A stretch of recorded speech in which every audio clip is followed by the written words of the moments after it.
I highly, highly recommend.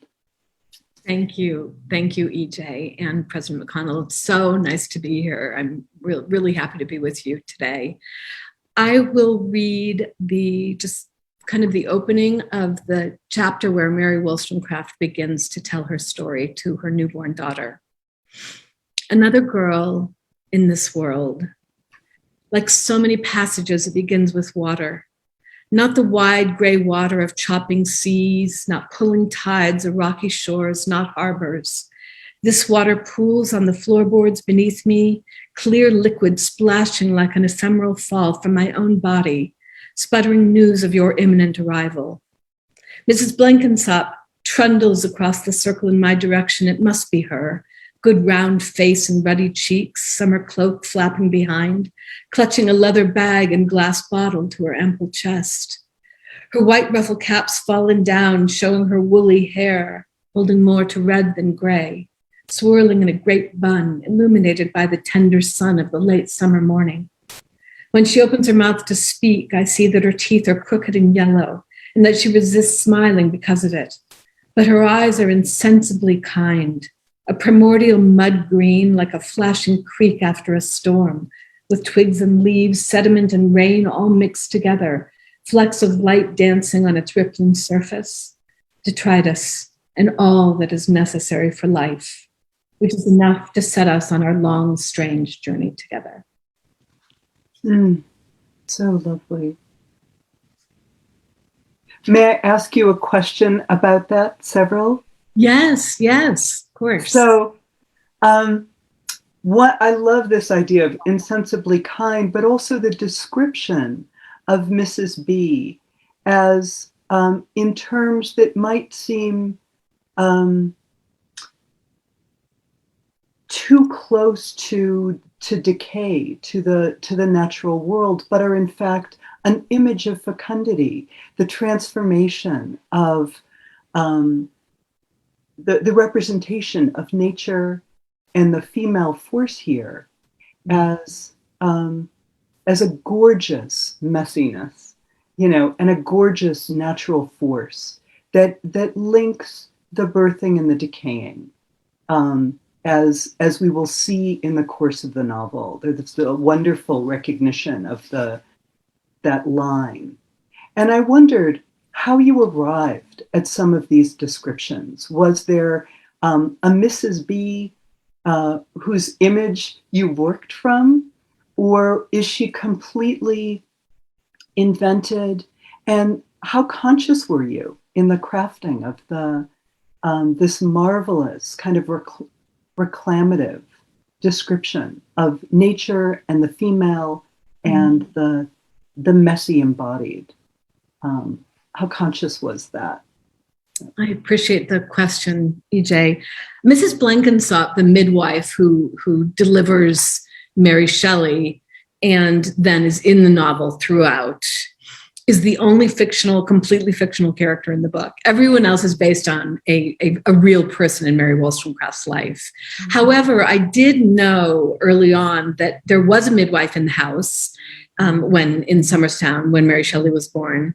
And there was and her name was Mrs. Blenkinsop. She did come from Westminster Lying in Hospital, but everything else about her is fictionalized.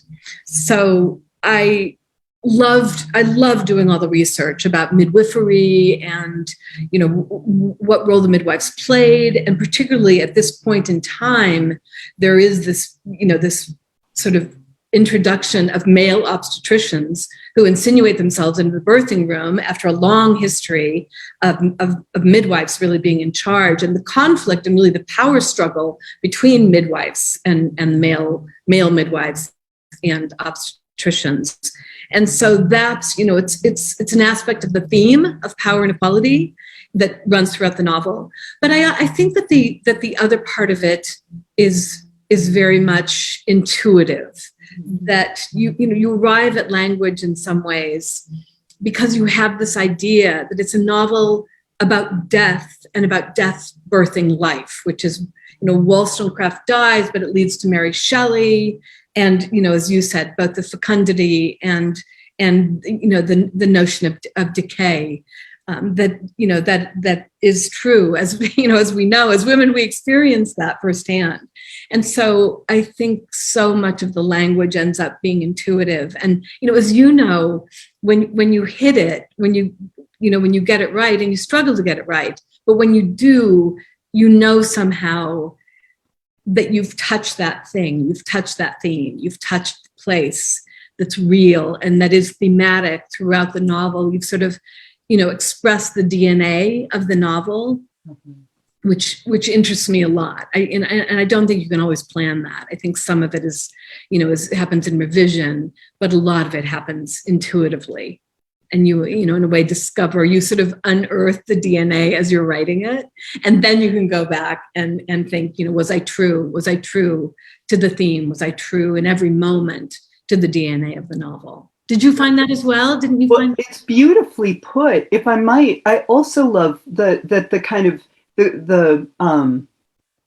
the birth and death themes that exist partly because this is a mortal project for Wollstonecraft, as in giving birth to Mary Shelley. But as you say, this pivotal moment in which both of our characters exist in the field of obstetrics, that as subject, or as Dr. Barry, about whom I'm writing, was the first to perform a cesarean successfully in Africa, as far as Europeans know, and was an incredibly gifted surgeon. But it was, as you say, at a time when midwives, female midwives, were being replaced by accoucheurs, by male midwives, who were often leaving deaths and bringing with them puerperal fever as they went to deliver a mother of a child. And so that there's another way in which death and birth play here, which is that the desire to intervene, or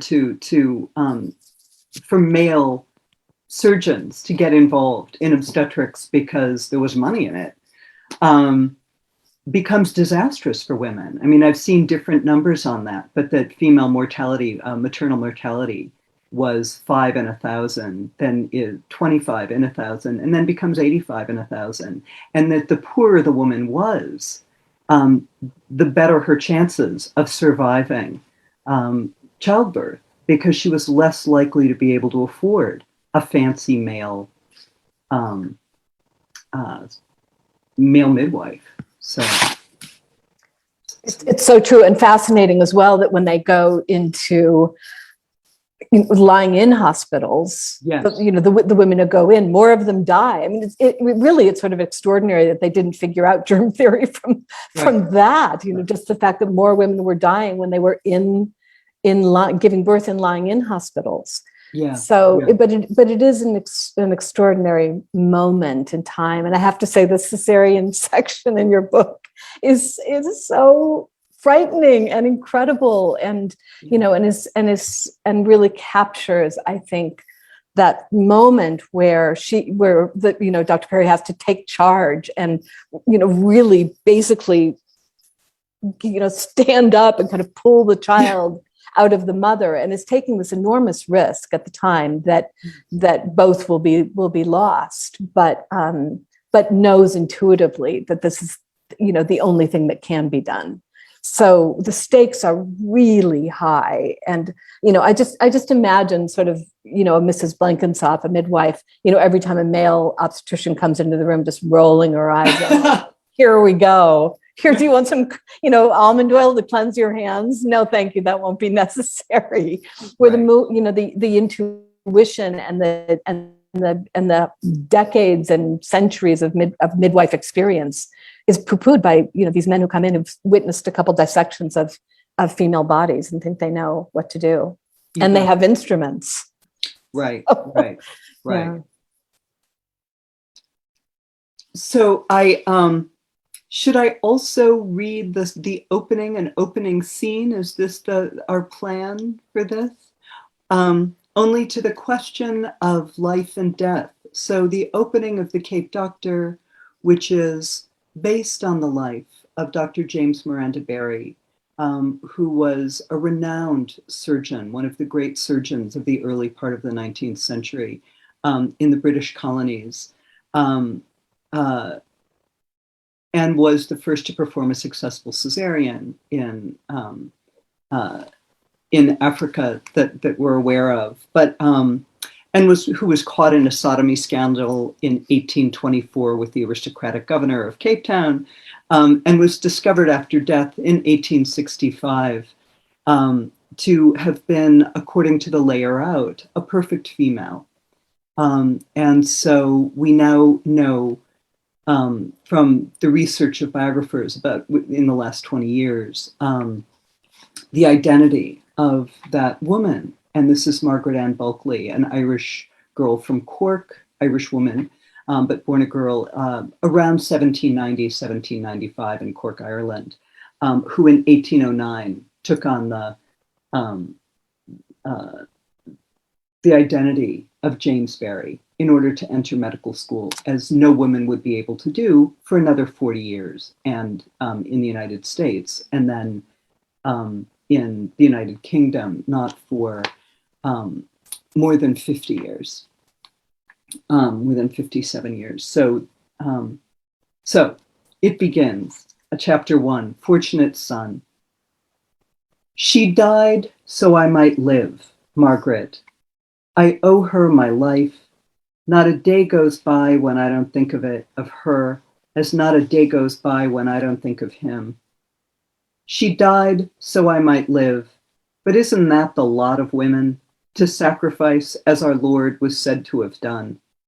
Few speak of Mary's sacrifice, of course. That, we are to assume, was unexceptional.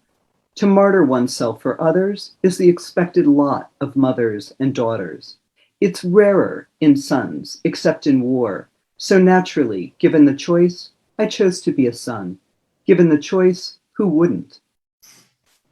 There are so many things we do not know until it is too late, among them that it's never too late. The American ambassador Franklin said it best, quote, I want to live so I might see how it turns out, unquote. We do. I can see that from where I am now, wherever that is, in this almost afterlife of imagination or fact. Who can say for sure which it is? I can see that my life will be a scandal and an inspiration. Charles Dickens will write of me, and Twain, even Havelock Ellis. I will be a riddle that generations will try to answer, a riddle I am trying to answer now. When I was a boy, I was told that when I began a story, to begin at the beginning and continue to the end, so I shall.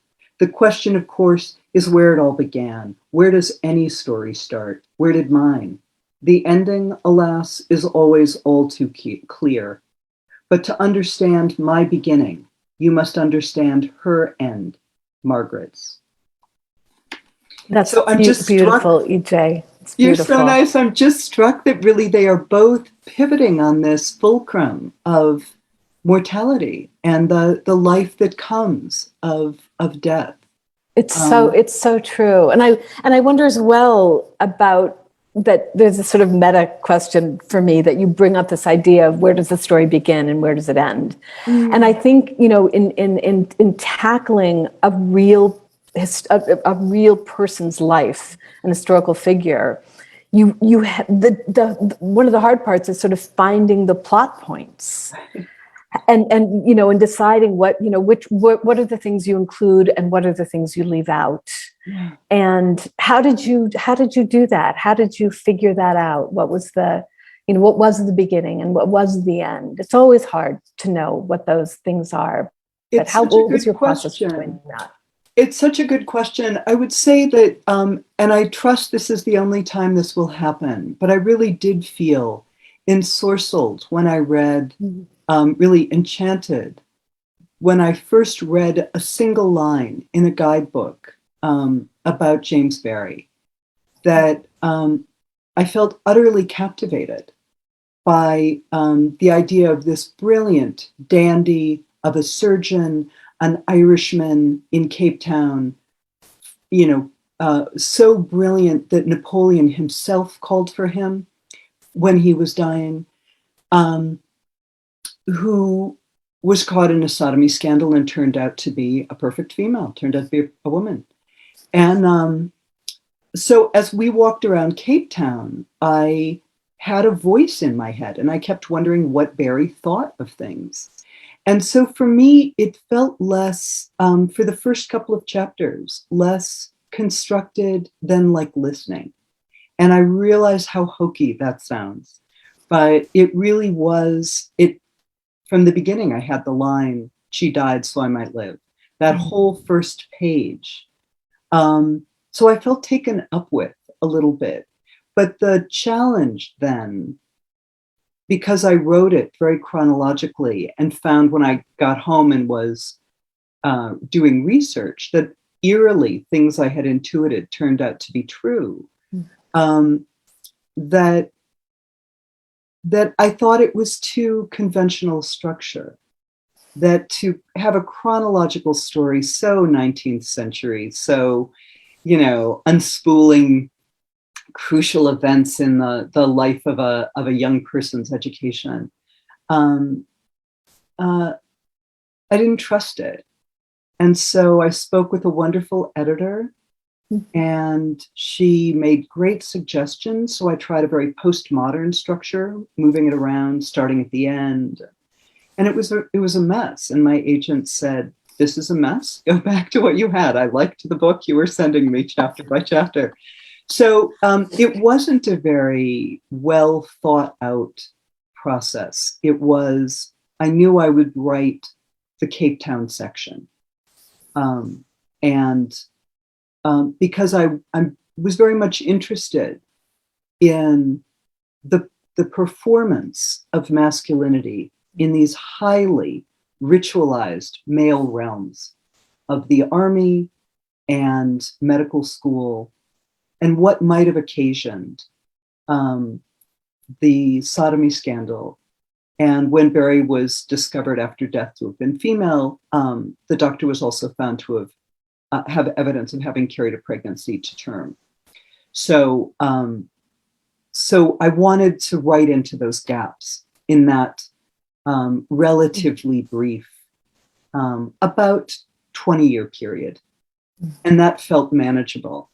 But I'm curious, the rigor of the 11-day period that you portray is fascinating to me. That seems such a technical feat to set, to channel the whole of this life in that. And you do it masterfully. I wondered structurally at what point you came to that, and why you chose. I understand why we end on Wollstonecraft, why she gets the last word. But I'm curious about when you knew you would start with Mrs. B. So I guess both. When did you determine the 11 days? Well, like you, it starts with missteps. It starts with, kind of false starts. And I just, when I began, and I knew I had to try to encapsulate an entire life, and I had no idea to do that, because Mr. Dickens is about a 6-week period in Dickens' life, and it's much easier playground when you only have 6 weeks. But this was a whole life, and I really had no idea to do it. I had just finished Angle of Repose by Wallace Stegner, which I'd never read and loved, and I thought, oh God, perfect. Because everyone knows Mary Shelley. And so Mary Shelley will reconstruct her mother's life through a cache of letters that she's never seen, that gets delivered to Villa Diodati on the infamous night when Byron says we shall all write a ghost story. And Mary Shelley goes upstairs and starts Frankenstein. And I thought, oh, this is perfect. And my editor will love it. And I worked so hard on this first chapter. And I said it to my editor, and she said, no. Everyone knows Mary Shelley. That's the whole point of writing about Wollstonecraft. Trust that you can write Wollstonecraft's life without, basically hiding behind the skirts of Mary Shelley. And so, but I was still interested in this moved by this intersection, this 11-day intersection of their lives. And so I think because I cut my teeth as a screenwriter, I am a structuralist, and I do start, I kind of need to know beginning, middle, and end, even if it changes along the way. And so that the 11 days gave me a frame and a structure that I could put around this life. And it forced me, I knew that each day would be a chapter. And then I needed to pick 11 stories from Mary Wollstonecraft's life. I didn't have to tell every story, but I could pick the 11 most important plot points, the moments where her trajectory is altered and she's formed, and the choice she makes, propels her really to the next difficult challenge. And so for me, having a frame is in a way freeing, because it begins, and there was butcher paper and multicolored Post-it notes, and I'm a big visual planner before I put pen to paper, but it was a lot about like finding the freedom within the constraint. And I knew that I wanted Wollstonecraft to tell the story as a kind of disembodied voice to her newborn daughter. So I needed someone in the room to be in a close third point of view, to be saying, well, what's going on in the room each of these 11 days. And that was the invention of Mrs. Blenkinsop.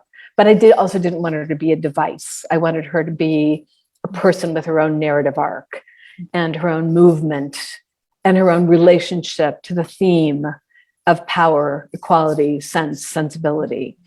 And so it comes, I guess it ends up in a way being an organic process, but it also comes out of our predilections as writers. Are you a plotter? Are you an outliner? Are you a planner? Are you someone who is more intuitive and can fly by the seat of her pants? So I love talking to other writers and kind of understanding their process. And I agree that Dr. Perry's life is sort of it's so cinematic, and it's so kind of obvious that the story just unspools. I mean, it's in every moment the stakes get higher. Yeah. In every moment and every choice that he makes. Yeah.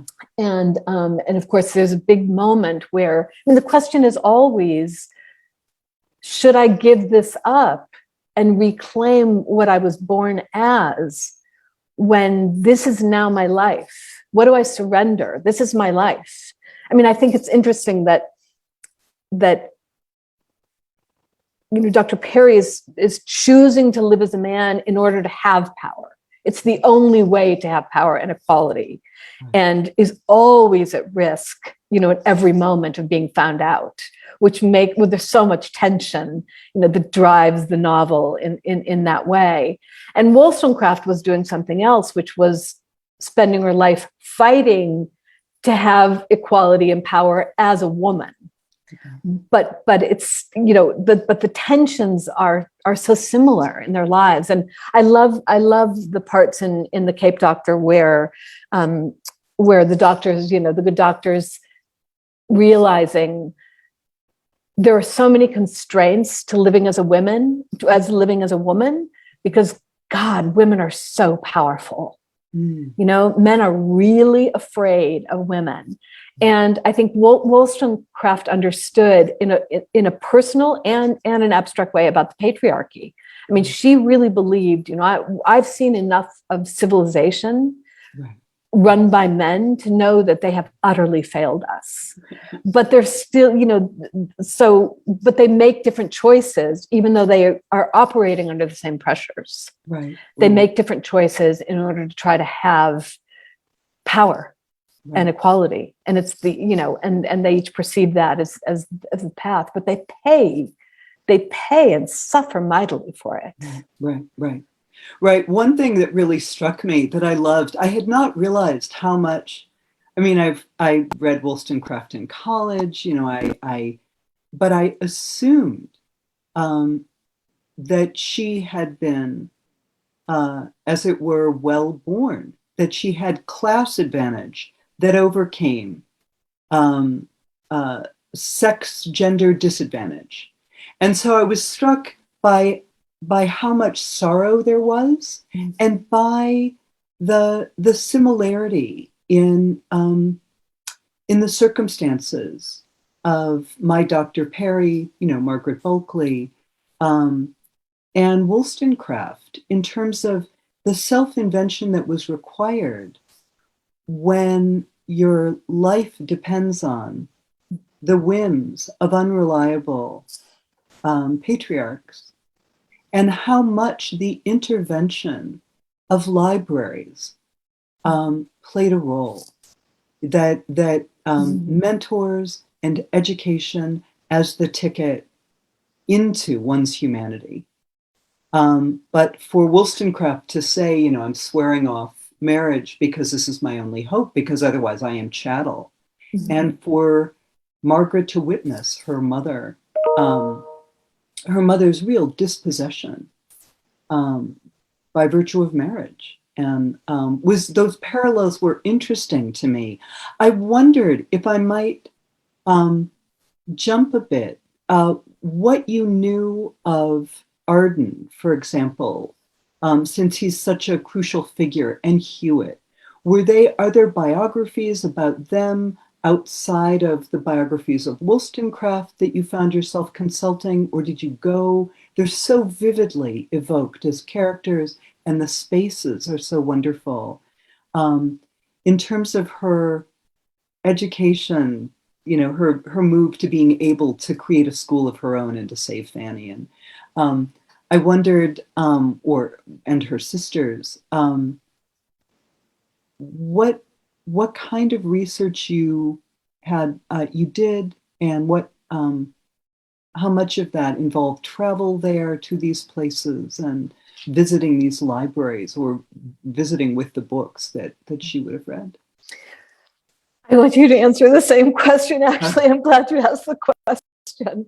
But for me, Wollstonecraft is such a big figure, and the giants of English biography have written biographies of her.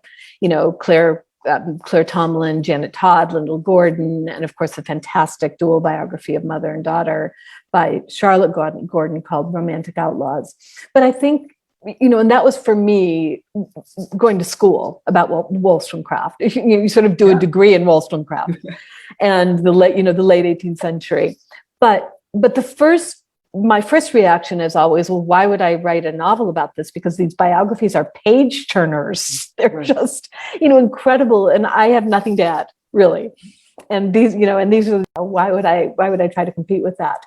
But then you also start to see the cracks in the biographies, the places where all the letters were destroyed, all the letters between Wollstonecraft and Fuseli were destroyed. And so, the biographers know the outlines of what happened, but everything else is supposition. And it's, it's those cracks, I say, that you start to, as a novelist, write those down, and that's your playground. That's where you're going to play and expand and invent. And I also think in a similar way that the biographers leave crumbs for you, for the novelist, because there's so many places where they'd like to declare, oh, Mary Wollstonecraft and, her first best friend and only best friend, really, Fanny Blood, were in fact lesbian lovers, that they were queer, and that was hugely the most important relationship for Mary Wollstonecraft.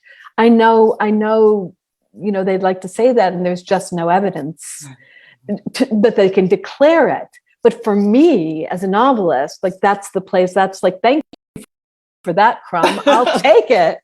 And play with it. And so it's, I think, those, for you to write the scene of the cesarean, for you to write the love affair between, Lord Somerton and Dr. Perry that's the amazing and the fun and the scary part and the intimidating part about being a novelist. But I do think, and I'd love to hear how much is known, actually, whether you also had access to great biographies, but also I think because it was the pandemic, I didn't travel a lot. This was very much a novel of mostly me putting my head down at my own dining room table and, with my stack of my own personal library, which is hard to cart around. I do look forward. I've lived in London 3 times. I knew a lot of these places in my head. I'm not very romantic about, and I've held some amazing books in my hand. I'm not very romantic though about needing first sources to feel the presence of Wollstonecraft. I can open a modern copy of Letters in a Short Residence in Scandinavia and feel her. So that wasn't so important to me. In some ways, it would mean more to me now to go to those places. Mm-hmm. But I had because I've lived there and been to Newington Green, where Price had his church, and she met Hewitt. Those places live very vividly for me already, and I had that to draw on. What about you? What sources? And if I might say, I love that there's a cloistral quality to the book. Because it is this intense, it's a lifetime, but it's these 11. And it's so fitting in a way that it was constructed in this cloistral space of the pandemic. So it's lovely. And I love that. And I was very impressed that you would dare to take on, to ventriloquize such a well-known, such a beloved figure.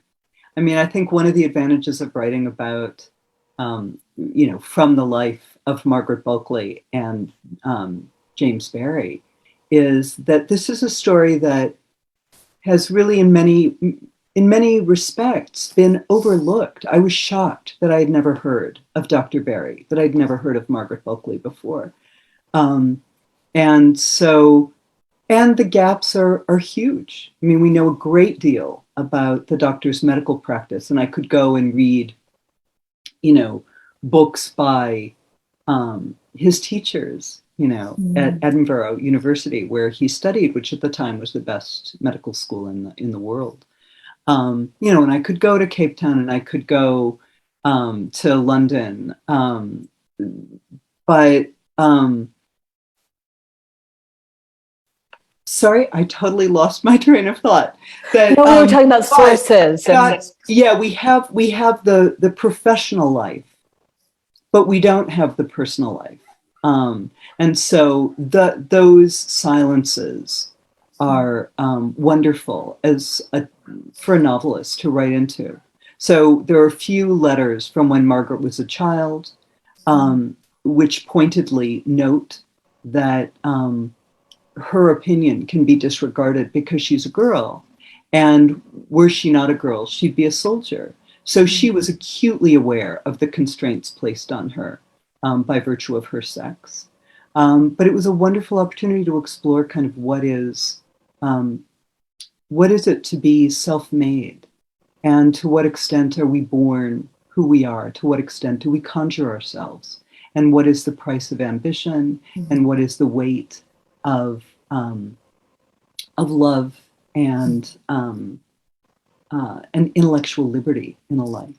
So it's such a joy to talk with you. Are we at a point where we need to turn to other questions? Sorry, I'm just seeing a note here. Sure, yeah. Thank you so much, EJ and Samantha, for that just beautifully generous conversation. I think it's been very fruitful for all of us. So for all of us, thank you. We have just over 15 minutes left in our session. So I'd like to open it up to our viewer questions. If anyone has a question for our authors, please drop it in the comments section of the Facebook live stream. And I think we have our first one ready. Is it difficult to keep modern day experiences or perspectives from influencing the writing of historical women? Maybe we start with Samantha first and then go to EJ. Great question. It's a great question. And I don't think the goal is to keep modern day experience out of it. I think the reason that you write either of these stories really is because these are still the issues. These are still the questions we're asking and answering. And so the experience of these two women are still relevant to everything we're talking about today. I mean, people often ask me, well, if Wollstonecraft, were around today, what would you think if she, came back alive and looked around? And I just think, well, she'd be startled by how much has changed for women, and she'd be startled by how much hasn't changed for women, and that we're still navigating these issues. We can't pass the Equal Rights Amendment in this country because people are too threatened, because patriarchy is too threatened to say, yes, women are equal. We're still, debating whether women should have control over their own reproduction, their own sexuality, all of these things, whether women should have, be encouraged to be in the workplace, whether it should be made easier for them to work and have children. All of these things are still being debated. And so I think rather than, keep modern day influences out of it, what you want to do is find the intersection between our concerns now and the concerns then. And in reading about Wollstonecraft's life, I was amazed at how being a teenager then is like being a teenager now. You're worried about what people think of you. You want that friend to be the only friend. You want to be part of the clique. You want to, you're willing to try on different identities, to create a facade. All of that is still what being a teenager is in the world. And so I think I think Wollstonecraft, as is true for Dr. Perry, are still these, incredibly modern figures because of the choices they make and their concerns in their time. But I think that, for my part, I'm really looking for what is our experience in theirs. How is it the same? Why is it relevant? How does it speak to today? Because that's why people will read it and talk about it and care about Wollstonecraft. And I love the idea of a younger generation also discovering the importance of these people and the choices that they made, and thinking about the choices that they face. What about you, EJ? Oh, it's beautifully put. I kind of want to just say what she said, but if I might add, I guess I would say that it's always, whether one's writing history or whether one's writing as a novelist or a biographer, that the past is always a Rorschach to some extent, that we are always looking in a mirror, whatever we're looking at. And so that it would be dishonest and impossible, I think, to claim to be free of the present lens. But I do agree that I think that's part of the reason that it's meaningful to look back, is to see the intersection, to see what the past can tell us about the present. The fact that we are not that far removed from the president of Harvard speculating that women were just not that good at science. I mean, that's this century. So we are, the issues that were true for Dr. Perry, for Wollstonecraft, for Dr. Barry and Margaret Bulkley, 200 years ago, and for Wollstonecraft still, 225, are sadly still all too relevant today.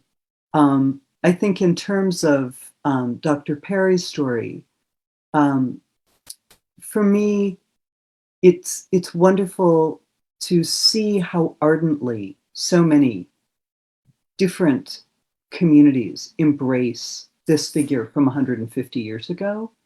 And I think part of that, because I think the doctor holds up a light, says, what is it to live a life outside of these categories, outside of binaries of male, female, outside of known identification? So I love that we can look to the past to see our present more clearly and to see our way forward.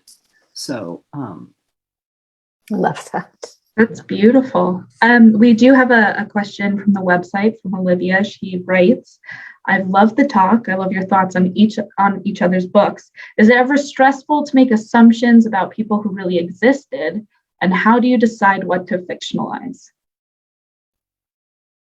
EJ, would you like to start us off? Yeah, I guess I think that the pleasure of the novelist is that we don't have to call it making assumptions. We can say it's imagining into the gaps. We're writing into the silence. That I tried to be careful, fastidious about saying, here's where I'm departing from the facts as we know them to be. Here's where I've foreshortened a timeline. But in the spaces where we do not know whether there was a love affair between Wollstonecraft and Fanny, right? Or between Dr. Perry and Lord Somerton, that part of the joy is to come to the edge of the diving board of fact and jump off, and just live in another skin and live in the world of imagination. So I wouldn't claim, I guess the stress for me is that the imagining be taken for the factual. I hope that my book may lead people to do more research, to look into the life of Margaret Bulkley and Dr. Barry. But I find it stressful if I'm mistaken for somebody saying there's only one way to read this life and it better be mine. That's not, I think, the novelist's job. I think that's so true. That's so true for me as well. But I would say that I experience more stress about not being able to find the conjunction between my voice as a writer and the voice of the person I'm writing about. So smart. Because I think a novel about either of these characters has to be an intimate journey. And I think the only way to achieve that kind of intimacy really is by getting, deep into the interior life and your own interior life, and again, finding where those things cross over and what how your narrative voice and your, authorial voice is somehow connected to them. And that's the way. You just want to feel close to them. You want to feel close to their experience. You want to feel close to who they are as people. You want to feel close to their flaws. And we're already close to ourselves and very close to our own flaws and our own experiences. And so it's much more stressful for me that, someone would read this and, what I want is for someone to read Love and Fury and feel that they've had insight into Wollstonecraft, but they also understand what I'm about and why I wrote it and what it what she means to me, which is who I am. She's a Rorschach test for me. I hope, I think I do have stress about, have I done her justice? Mm-hmm. Always. But that will always be the trick. Have I done Dickens justice? Have I succeeded in the difficult problem I set for myself? But then you just move on and you set yourself another problem and people can debate the rest. Could I ask you one quick question follow-up? Is that okay, Eliana? Do you feel a little abandoned by the spirit of Wollstonecraft now? Or since you were talking about being intimately in conversation, mm-hmm. I know just what you mean. Right. I think it's the opposite. Since I was with the Dickens Project for so long, it was very hard. I felt like it was almost a betrayal of Charles Dickens to move on and write anything else about anyone else. Mm-hmm. And now with Wollstonecraft, I was at a birthday party and there was a psychic doing 15-minute readings for people. And she said, "You've got to change your clothes." And she said, you're wearing someone else's clothes, wow. And you need to shed. You need to do some shedding. And I said, I am not ready. I am not done, wearing Wollstonecraft. Mm-hmm. And so I know that I'll go through a similar sense of I'm not leaving you, Wollstonecraft. Mm-hmm. You are part of me now, and Dickens is part of me now, and I will never forget you. But I'm going to have to look over here, figure out the next thing that I'm going to write. But I think integration, integrating those characters into the self, because that's why you're attracted to them to begin with, right? And so, integrating them and carrying them with you all the time. I'll change my clothes soon enough, but but I can't really shed. I can't shed Wollstonecraft any more than I can shed my experience with my intimacy with Dickens. Beautiful, beautiful. That's amazing. I love that description. It's so fitting. And I think you can feel it in both of your books. I think you can feel this. It's almost like we are adorning ourselves with the image and impression of these figures and rediscovering them, which is beautiful. We have a couple more questions in the queue. Are there other historical women whose stories you might like to rediscover in the future? Okay. Well, I would say that two things happen when you write historical fiction. One is that almost everyone you meet or every book club you meet with, people have an idea of who you should write about next, or that you should write a sequel. You've got to write now about Mary Shelley, or you have to do this. And I'm always, it always makes me a little bit nervous, even though I know there are great ideas out there. I always feel like it sort of has to come, organically from me. I can't just, someone just can't hand me an idea, even though that's a little bit how Wollstonecraft, I became interested in Wollstonecraft. But I also think every time someone tells me a story about an amazing woman, I think, oh God, that's a great novel. I wonder if I'll write it. That's great.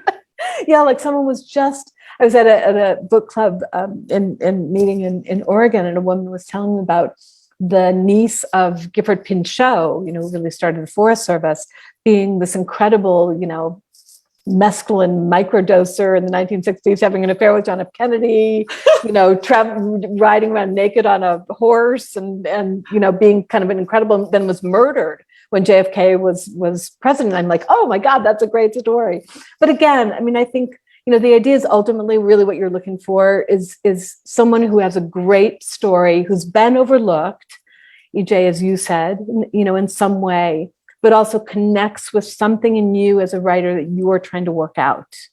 That is, maybe it's an intellectual problem or a story problem, but I think often it's some kind of emotional, psychological thing that you really are trying to work out for yourself. But that's true for me anyway.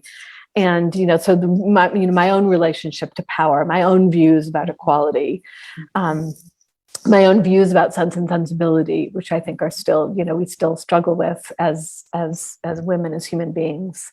So now I want to hear from what you think, EJ. Well, you remind me that there was a Kennedy mistress. We moved here from Washington, D.C., and I remember there was a mistress of Kennedy's that I thought, that is somebody I should write about. We should know her name. But in truth, I'm given to writing from the present moment. I feel like this was a fluke. I feel like I was haunted, that I was haunted by Barry, and I'm unlikely to write historical fiction again, although I'm finishing up a novel that's based in Park Slope in the 1990s. It's about battles for choice, for abortion rights, and lesbian adventures, kind of queer politics in the, at this pivotal moment. So I realized that now that is kind of, it almost qualifies as historical fiction. It wasn't when I started it, but I agree. I think there has to be, you feel called to write certain books, and I'm very grateful to have intersected with what feels like the spirit of James Barrie, but I do feel a little abandoned now that the book is out. I felt really accompanied for a long time. So I'm going back to my own life and writing from the 90s. So. Wonderful. We do have a couple of minutes left on our session. So could you tell us what you're reading right now? What is exciting you in the world of literature? Samantha, maybe start us off. Sure. I get this question a lot. Actually, I'm sure you do too as well, EJ. But the truth is that while I'm writing, while I've written anyway these two novels, I've really completely immersed myself in the period, and I want to always have the language in my head. And after a while, I feel like, oh, I am an expert on the late 18th century in England and France, and and Wollstonecraft. But so the treat, I really stopped reading contemporary literature for the most part, even though I love it. I really love it, and so it takes me a while to emerge out of what I'm writing about, and then I start to, and I realize I've missed all these incredible books. And so my to be read pile is really high. And I have to say, I'm reading mostly women at the moment, women novels. I really love Rachel Cusk at the moment. She's sort of one of those people I love to read anything that she writes. I read, oh my gosh, I'm just trying to think. I'm really, catching up. I'm reading The Cape Doctor, which I told EJ I'm Thank you. 15 pages from the end and staying up late at night to read it. It's so compelling and wonderful. And I'm kind of drawing a blank, but I do have this long, big stack of novels, contemporary novels, mostly by women writers. And again, I always feel like I'm in a fallow period after I write a novel, and that I've used up all the words I have. There just are no more words that I have in my vocabulary. And so reading other people's writing is what fills the well again. And it's a little daunting because it also makes you feel like, oh, I'll never write again. These books are so good and these people are so brilliant. But it is what feeds me, and that's what I'm doing right now. Yeah, it's really well said. My book sold 2 years ago, so I haven't had to immerse. I've had a period after the sale of the book to really begin to work on other projects and to read. I love Jenny Erpenbach, the German writer. Oh, read The Visitation? Pardon? The Visitation, didn't she write? Wasn't that? Oh, that I don't know that one. That's The End of Days and the 3-word. I'm gonna mess up the title. Something gone. But she's phenomenal. I've been reading The Great Mistake, or I've read The Great Mistake by Jonathan Lee, the British writer. Which is resurrecting one of the founders of New York, who again was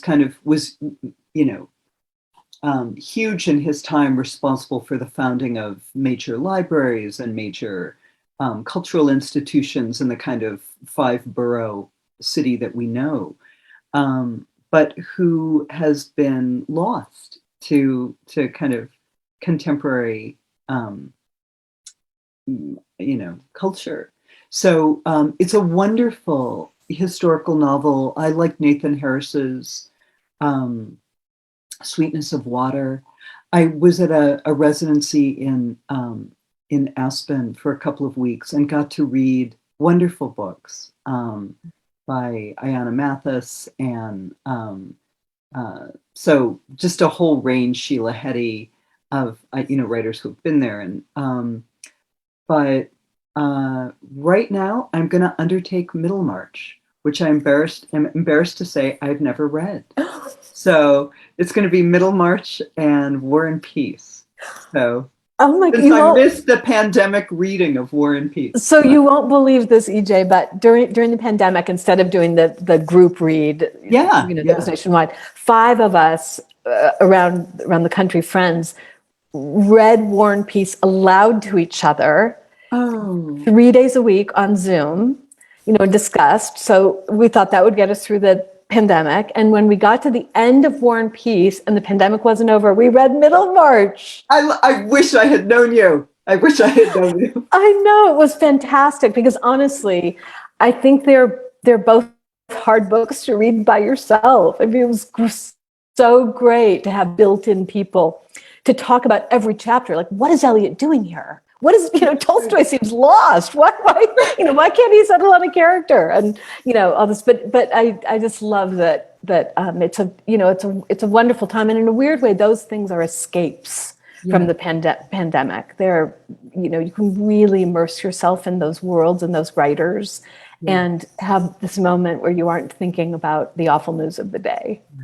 But I love that you did that reading to each other. If I could say one thing, if you're going to pick up one book right now, two books, other than ours, other than the wonderful Love and Fury and The Cape Doctor,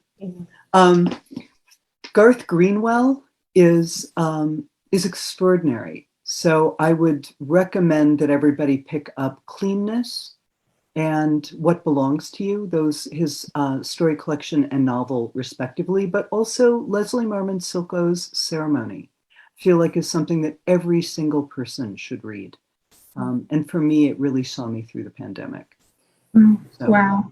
Well, thank you for those recommendations. Thank you for everyone who has been watching, staying with us a few minutes after the hour. Thank you, Samantha Silva and EJ Levy. If you would like to purchase any of our authors' books, please do. Go to www.oldfirehousebooks.com. It is our local independent bookstore. And yes, please support these wonderful authors. That wraps up our Real Women in Historical Fiction section. We do have more great virtual and in-person sessions later this afternoon and evening.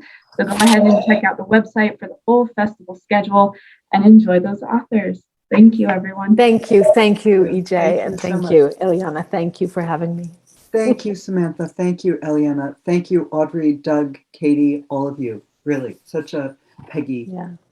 Thank you.